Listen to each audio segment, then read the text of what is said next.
Hello, and this week, or this video, I'm going to be talking about light phenomena in religious apparitions and near-death experience, just a little bit about that, and UFO or alien encounter.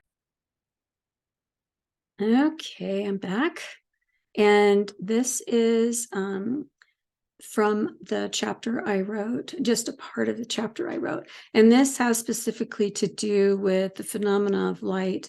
And I'll be looking here at the witness description of the oldest child, Lucia dos Santos. She's the one who wrote this as an adult. So we beheld a lady all dressed in white. She was more brilliant than the sun. Okay, she was bright and radiate a light more clear and intense than a crystal glass with sparkling water when the rays of the burning sun shine through it.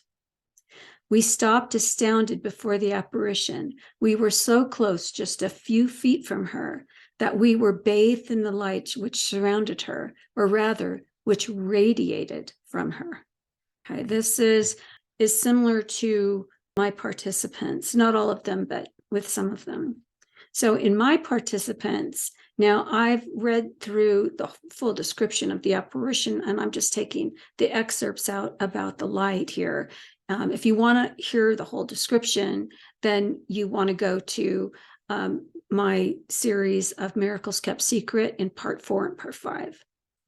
So suddenly everything went quite white. I could no longer see my surroundings. That's how bright the light was for this participant. And these were adults recollecting their experience as children. And she was age 11 when this happened to her. And then Angel Polly was my participant in the Philippines. And she said, there's a light in our room near the window. And that light is getting stronger and stronger. I'm wondering why there's a light in our room. We see a glittering white thing and wearing a beautiful glittering white clothes. And the face is blurred, but I can see the face is perfect. So again, this is very, very bright. She does mention in the full description, again, I talk about that, I believe in, I can't remember which one, is 4 or 5 in of the Miracles Kept Secret series.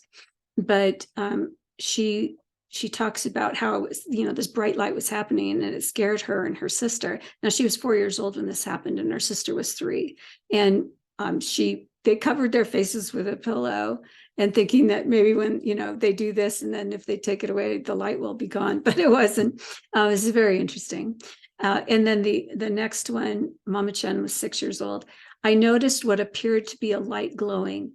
As I stared, the light grew, and from the center of the light came the face of a radiantly beautiful woman. So she's describing that in the description, full description, she talks about it's a spider web, and she was afraid of spiders. Now, this she told me it's not in the transcript part where I have the description in the videos, but she did tell me that where she was, it was like a fruit cellar. She had to go into this room, and she was always afraid to go in there because of spider webs and spiders. And so she was looking around the room, looking for spider webs and spiders. And so, and when she saw one of the spider webs and this light was glowing out of it, it's very interesting. And then in this one, this is Sarah. She was 10 years old. I saw a beautiful bluish white light fill the space next to my bed. I remember looking at it in awe. Everything was bathed in the bluish white light. The light was so lustrous and bright that it seemed like it should hurt my eyes. And then we continue. All of a sudden, now this is Carol, sorry, age 10. All of a sudden, my whole room was filled with the most amazing light, brighter and clearer than any light I had seen before or since. It was radiant, and she put this in all caps to just make it really stand out. The most amazing light, bright and clearer than the sun on the whitest sand, the harvest moon rising, all the spotlights on a rock group in concert. Jordan, she was age 5. There was a great amount of light radiating out from her. It was golden in quality. Now, this one is very interesting because she's describing Mary. She had an apparition of Mary at age 5, but she's saying the light was radiating out from her. And this is the same thing that Lucia said about their apparition of Mary back in 1917 in Fatima, Portugal. So to me, that's fascinating. And then Maxie, she was age 5. Suddenly, a bright light shone from under the bed. A beam of pure yellow, orange, and gold light shone through me. Colors of green, blue, orange, purple, red, and yellow swirled around me. Now, alien encounters. In the alien encounters, there were different excerpts in different books. Now, I'm sure there are tons of them out there of books for people who had wrote, they wrote their own books or whatever. But for my dissertation research and for this, it had to be scholarly, which meant I had to use scholarly sources. So thank goodness for John Mack and that he wrote down and wrote books about his research, and he worked with experiencers of alien encounters. Sadly, in the early 2000s, he was killed when he was in London. And what we have, that he left this kind of legacy in the books that he wrote about his research and the work that he did with experiencers. And one of them, and I wrote the ones that that specifically he had in his book that talked about light. Now, he didn't he didn't differentiate between light or whatever. He was just putting in what his participants were saying or his clients were saying. So the living room was very light. It's definitely got a bluish tint to it. Now, here we have blue again, where one of my participants talked about the bluish light. And then the next person, all the air was lit up. It was the most incredible light. If there is such a thing as pure white, totally pure, and it was everywhere. So again, this is an alien encounter that this person was describing to John Mack. A brilliant ball of white light speckled with all the colors of the rainbow. Now, this is another thing that, well, you can kind of see that in Maxie up here. She's talking about green, blue, orange, purple, red, yellow. And those are the, colors of the spectrum that come with a rainbow or prism, a prism. So there's similarity here. And in the Fatima experience, where there were like 10,000 people there, and they watched this light in the sky, some of them described it as like colors from, that the light was out and it was glimmering in all these different colors.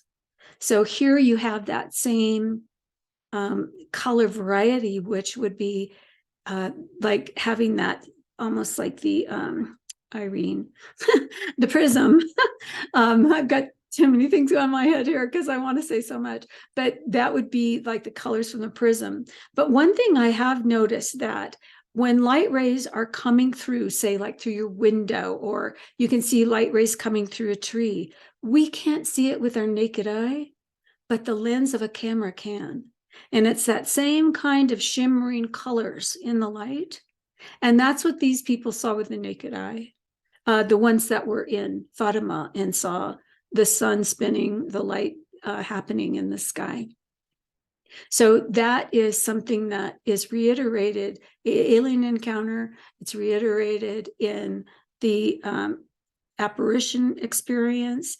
And even though I don't have it here because I didn't have his information when I created this chapter, Ryan Rominger, Dr. Ryan Rominger, he did his dissertation on near-death experiencers and also people who knew somebody.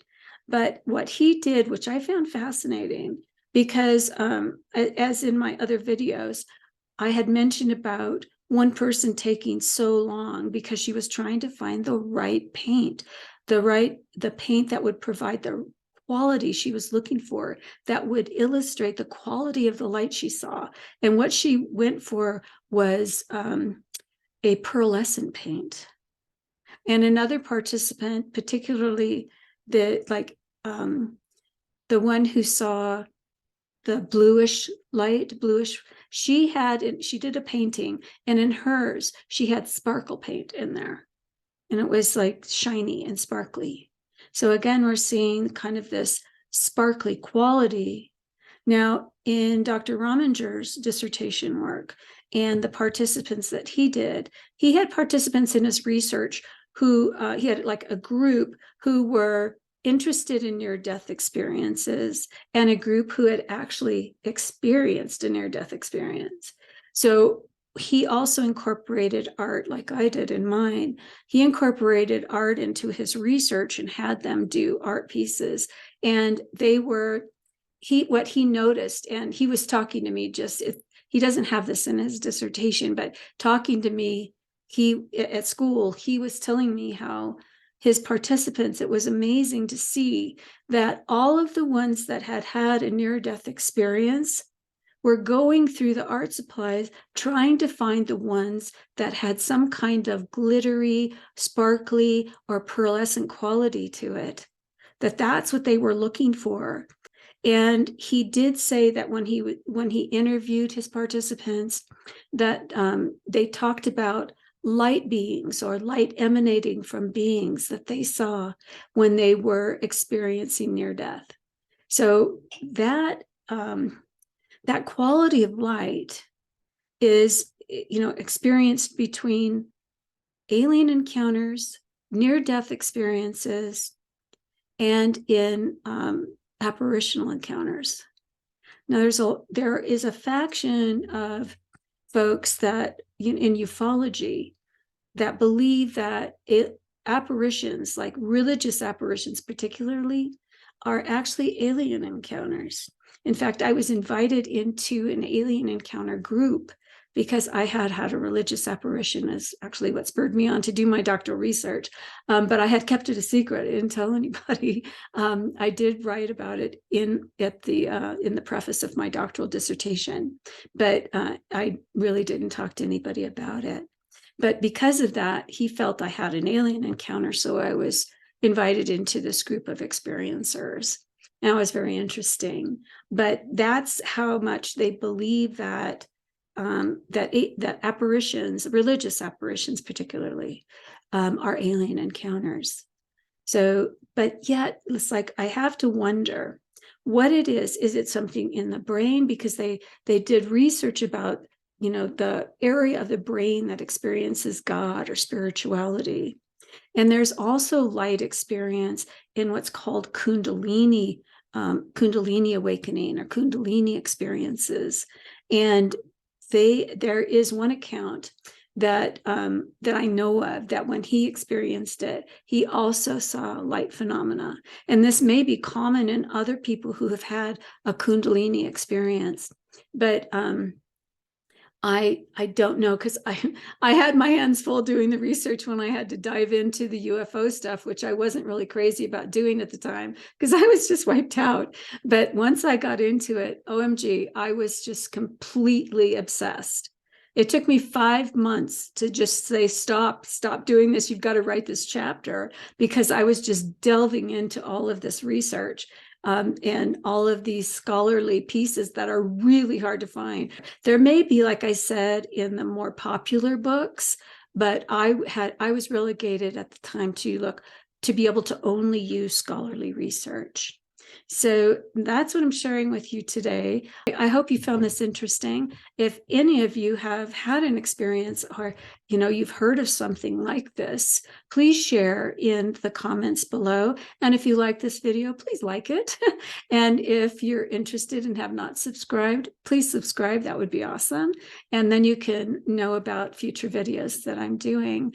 My next video is going to be, either they're going to be talking about the encounters in Fatima, or I may be doing an not extended, but a shorter video talking about the blue light, because there is something to the blue light. Because I get so interested in it, that may be my next video, just because it fascinates the heck out of me. But anyway, I hope that you got something out of this. At the very least, you enjoyed what I shared, and I will see you in the next video.